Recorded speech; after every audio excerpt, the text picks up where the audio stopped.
Okay, we're back. I'm your host, BKP. Good morning from the office, North Georgia's only live online morning show. Okay, so I should have asked you. I should have asked you to get a pen or a piece of paper and a pencil before the commercial break. But go ahead, get one now. All right, because you are the research team. So, research team assemble. It is time. Let me just double check. There's nothing besides the... there's three things that could have happened that I didn't check on the internet. Let's see. So, I was just wondering if, in fact... anything new could have happened with Taylor Swift, or anything changed there in the world with Joe Scarborough and Minka. Okay, get a pencil, a piece of paper. That was enough time. Now, hear me out. This is the research team out there. This is what I want you to do for me. All right? Now, I want you to start looking at some things. First, let's start with candidates, and Lord, I pray you got these emails. Let's go with candidate number 1. That's picture 1. All right. That's Georgia Speaker of the House, David Ralston. So, before we go any further, let's look at, hopefully you have number 6, the map. Number 6, the map. Do you have that? Okay. Now, what you're looking at there is the 7th District, Representative District of Georgia. All right? You're looking at the 7th. That's Fannin County, Gilmer County, and a tip of Dawson. All right? So, that is Speaker Ralston. He is the Speaker of the House of Georgia. That is the district he represents, the 7th. Now, while I have the map up, look right underneath there, the 11th district, which has Pickens, a part of Gordon, and a part of Murray. Okay? Pickens, Gordon, and Murray. Okay? Now, remember early on in the show, I told you that there was 25 Democrats that showed up to see the Democrat candidate for Lieutenant Governor Sarah Riggs Amico right here in Gilmer County. Right? No Republicans went over and asked any questions of Sarah Riggs Amico on her visit. But 25 Democrats showed up. Now, I told you also, when I posted the town hall that I have here on Facebook with them, there's messages like, I can't believe those people live here. I didn't know we had people like that live here. Receive phone calls. What are you doing? One phone call I received, what are you doing? Why did you sit down with those people? And I said to myself, so you will know those people are here. And I keep telling you. So anyhow, now that is the 7th and the 11th district in North Georgia, representative district in North Georgia. So let's go to the picture number 3. Okay, there is Rick Jaspers. Rick Jaspers, he is the state representative. He currently represents District 11 there. Pickens, part of Gordon, part of Murray. Okay? Currently represents that district. Now, in the 7th district, this guy here is running against David Ralston. Number 2. That's Rick Day, and no disrespect. We found this picture with Rick Day and his Bernie Sanders sign, and he's a Bernie supporter, and he happens to be in the 7th district right here in Georgia, running against the Speaker of the House. Okay? Now, as a Democrat, Ralston will probably win 80-20.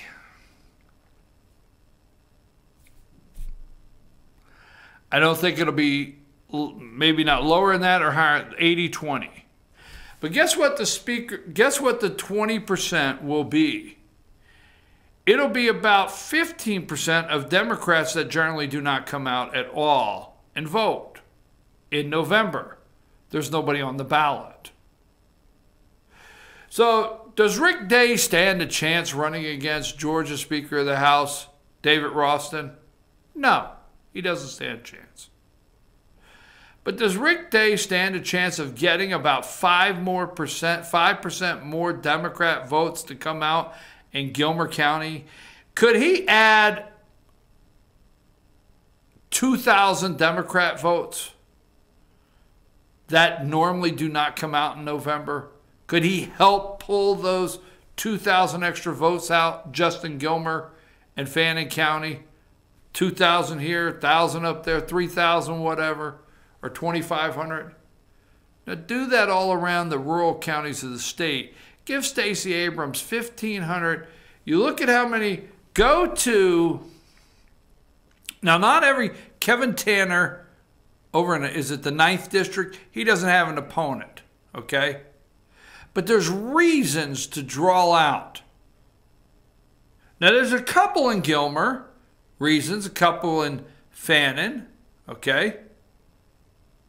And a couple in some areas. But pay attention to this race and go to every representative race and see if there's how many representatives there are in the state of Georgia.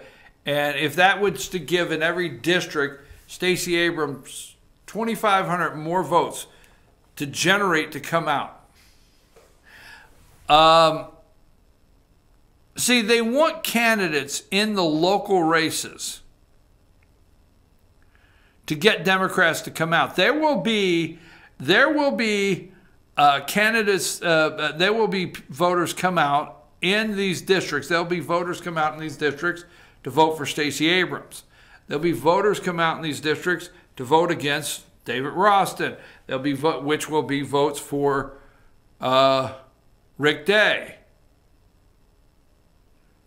But if Stacey Abrams stood on the ballot by herself, totally by herself, and District 7's unopposed, and District 11 is unopposed, and so many of them unopposed, I don't know how many white voters in these areas that are Democrat white voters that would be inspired to come to the polls in their district, the 7th, the 11th, and so on, and cast their vote for Stacey Abrams. Now let's go here. Let's go to number 3 again.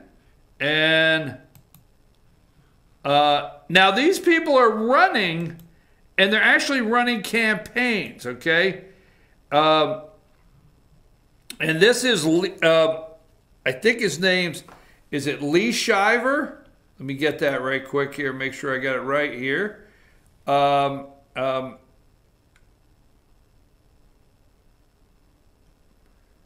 Lee Shiver. All right, there's Rick Jaspers, it's 11, and he has an opponent, okay? Lee Shiver, that's number, give me number 4. And that's Lee Shiver running against Rick Jaspers in the 4th for Democrat. He is running. His Facebook page is active. He's going to things. Dalton Citizen newspaper, the Dalton Citizen, is writing articles about him. Okay? He's running. And running pretty hard against Rick Jaspers.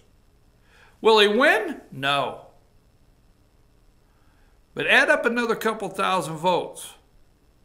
Because what we have to do here in the next couple days is look strong at what's going on in these districts and what the odds are of it just bringing in rural Georgia a couple thousand votes here and there. Now this guy is, I mean, this is the more I get to know him, there was, I'm not going to say I dislike him, but there was a time I liked him, not in a liked him kind of way that I would vote for him or whatever else you were thinking, but There was a time I liked the guy. He was okay. But after coming in the studio and then listening to him over here in Gilmer County with these Democrats,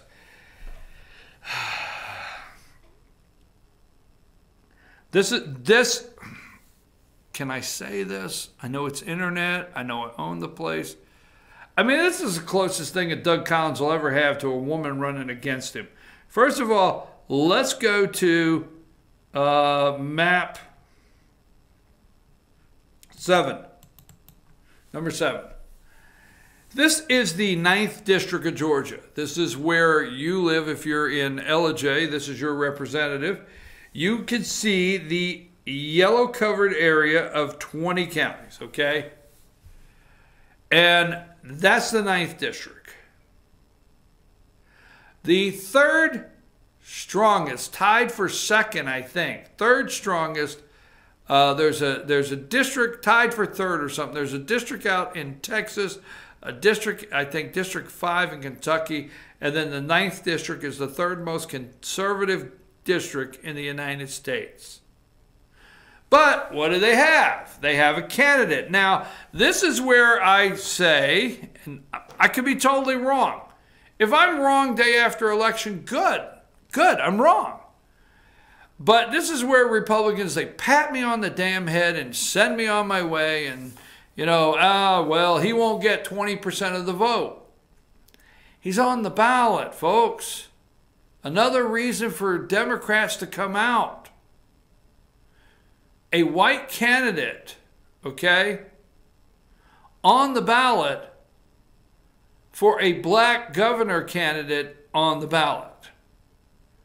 Just saying. Just saying. I don't care how racial it sounds. There may be a lot of white Democrats in Georgia that don't want to go pull the lever. I don't care what it sounds like for Stacey Abrams. It's showtime. It's time to talk about it. But that's the 9th District of Georgia, the 3rd most conservative district in the United States. But they have a candidate. And I'm going to tell you what I'm looking for right after this. Okay? And these are the things we got to start looking up in these districts to see what the possibility is in rural Georgia. Give me a picture. You got that 9th District up. That's represented. Give me number 5. Congressman Doug Collins. Congressman Doug Collins represents that district. Okay? And he's running against a woman. I know it's not funny, but go listen to this guy, okay? I thought he was going to break out a pink hat. I really did. I thought Sunday, you know, it wouldn't shock me if this guy doesn't wear a pink genitalia-shaped hat. Let's go to number 6. This is Josh McCall. McCall for all. That's the Democrat candidate. He's running. He's running hard. I mean, he is. He's running as hard as he can in this district. He knows he's not going to win. That's the interesting thing with all 3 candidates I've showed you today. The candidate in the 7th representative district, state district in Georgia, the 11th state representative district in Georgia, the 9th district congressional district. They know they're not going to win. Keep that in mind. They're running knowing they're not going to win. They're running in districts they know they probably stand no chance. So why are these white men running? Because Brian Kemp is doing he's doing well with white men. I don't know, why are these white men running? Now, you could say I'm wrong. You could say it's just a coincidence, and it's in North Georgia. This guy's running in the 9th District against Doug Collins, and he's running. He's going to meetings. He's holding these little town halls. I see the pictures. This guy's got 60, 70 people at some of his town halls around Gainesville. I mean, there's some pretty liberal spots in the 9th District, believe it or not, that will come out and vote for him. You got to understand, where Gilmer, so goes Gilmer, that's one of 20 counties. So if there's 25 here, and we're in one of the very rural counties in the 20-county district of the 9th, just think of, Hall and some of the bigger counties that may have stronger Democrat parties than you and I realize. But they have a candidate. Okay, here's the math I want you to do. Okay, and this is what I want you to start looking at in North Georgia with me. Okay, because we have to get to work. Now, Brian Kemp's up in the latest poll, 47-45. I feel good here. Okay? But we have to overcome Atlanta. I'll never forget, as long as I live, calling a rural voting district in Wisconsin when I was doing my own research on rural America in the last election. And as you all know, I told you months in advance, I have the video, I told you months in advance that rural America would win the presidential election. I said that, okay? So I did some research in rural America. So I went to Wisconsin. Now, people are going to say, you did not know Michigan was going to go for Trump. Yes, I did.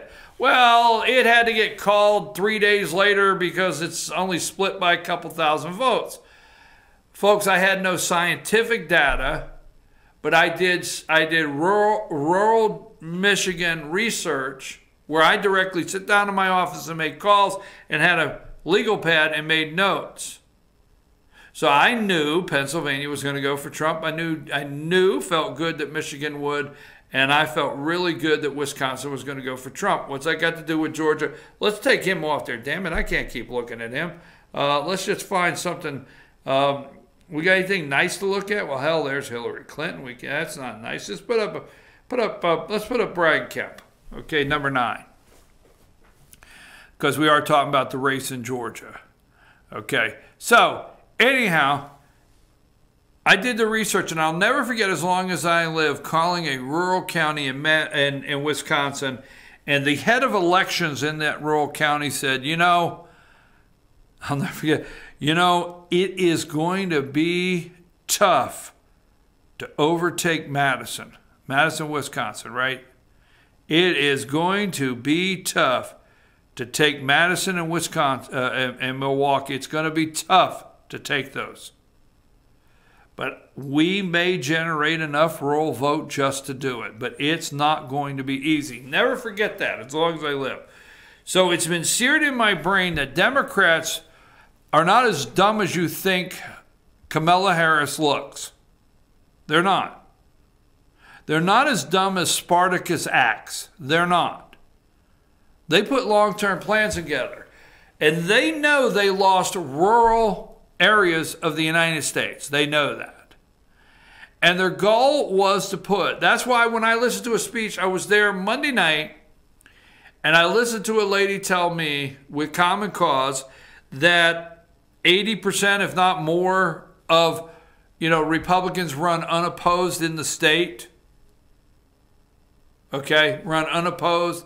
And that's when she was talking about the gerrymandering of the districts, but they run unopposed. I listened to that Monday night right here in Gilmer County, a lady tell me that. So what do they have? Since the state of Georgia has turned Republican, they have more Democrat candidates than they've had in years on the ballot. In years. They have challengers all over the state like they've never had before in years. State representative districts, okay? State Senate districts, congressional districts. I mean, you talk about the 9th district, and I'm going to give you that in a minute, that I don't even think had a Democrat opponent last time. Or you didn't know they had one. You do now. You do this time. Because although Josh McCall can't win, he is campaigning. And although Josh McCall doesn't have the money from the Democrats like he'd like to have, because Democrats know they're not going to invest in the 9th District. He does have a little campaign cash. He is buying some signs. He is putting his name out there, and he's holding these town halls and taking any free piece of advertisement he could get with a radio station or anybody, okay? That being said, when I heard that in Madison, the Democrats have definitely know they've lost rural America, and that's where they're working.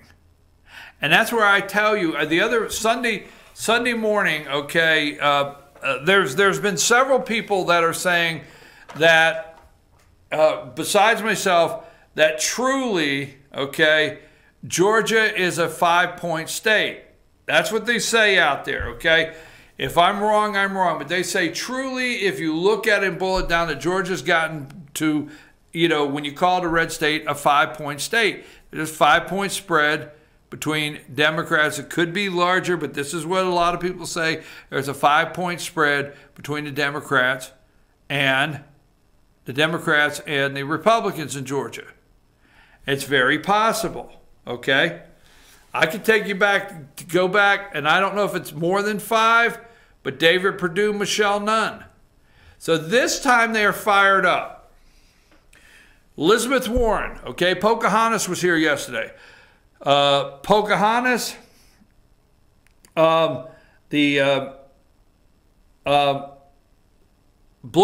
poured money in here. Steyer, Soros, they're pouring money in here like you would not believe from the left coast. Kirsten Gillibrand was here the other day. The left is coming into Georgia. I mean, there's as many people on the left visiting Georgia and pouring cash into Georgia. You would think they were going to be able to flip the House of Representatives in Georgia, but they know. See, the state of Georgia doesn't have a supermajority right now in Republicans. Republicans don't have a supermajority. What does that mean? Oh, hell. All right, you remember, okay, let's just do this real quick. Gerrymandering, okay, and maps for voting districts in the state of Georgia. If Stacey Abrams was to win the state of Georgia, and here's what you're going to say. You're going to say, please don't tell me that again. I have to, because I got to add something on that I have not told you thus far. If Stacey Abrams wins the state of Georgia, every districting map the Republicans send her, she will veto. Okay? Now, you remember a couple years ago, we got upset, several of us got upset that the Republicans did not go back into session to get a veto, override a veto of the governor of Georgia. We got upset. Why won't he go back into session? Remember, he vetoed campus carry. We got mad and said, hey, we want you to go back into session and override his veto, okay? But they didn't. So somebody said to me, if the Republicans lose the governor's house, stay with me, the Gold Dome, and they keep sending maps to Stacey Abrams and she vetoes them, they can do a veto, they can override her veto. That's as simple as somebody had. Guess what? They don't have a supermajority, folks. A supermajority vote, if Republicans had, they do. Republicans have the majority in the House of Representatives in Georgia and the state Senate. They have the majority. They don't have the supermajority, folks. And there's pretty good odds they come out of this election losing a couple of those seats. Maybe. Okay? And I'm just telling you now, if they lose a couple more, but don't think about a veto override. If you were walking around today saying, well, if Stacey wins, we've got the House and the Senate. You don't have veto override.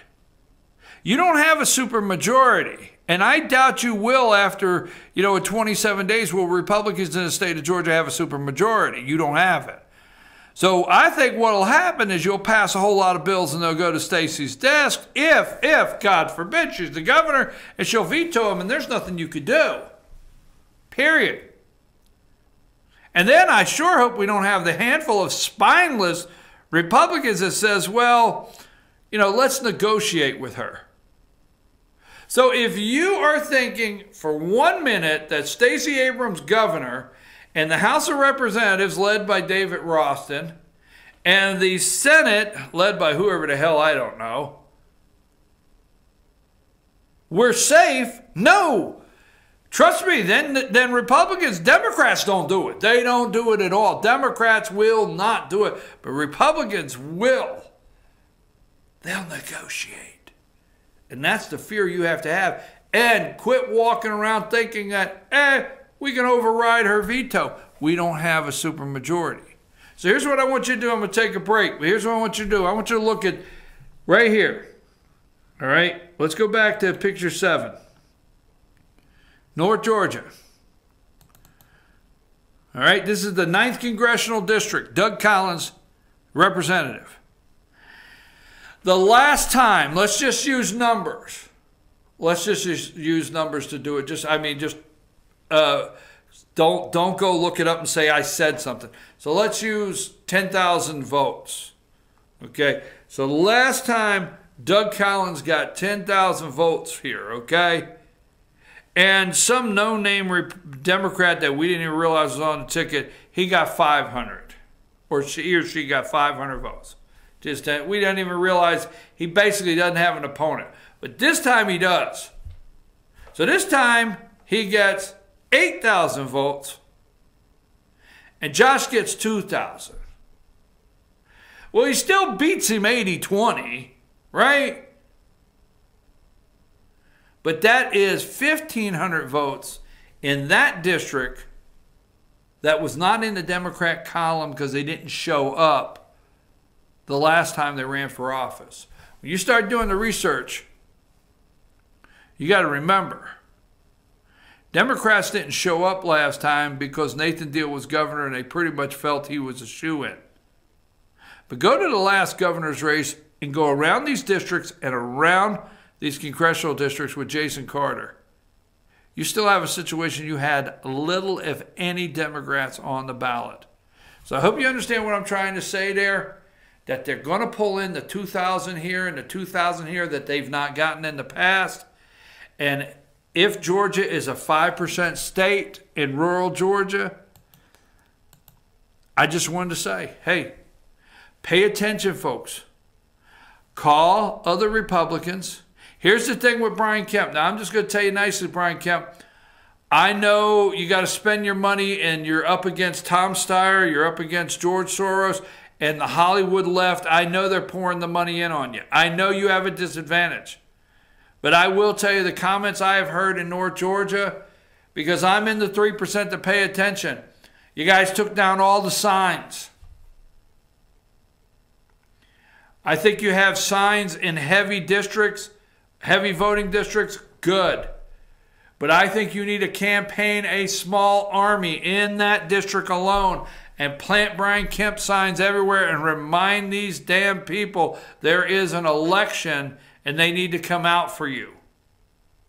You need to revitalize your base in the rural Georgia areas, and one bus trip is not going to do it. I'm your host, BKP. We're going to take a brief break, and then we'll come back.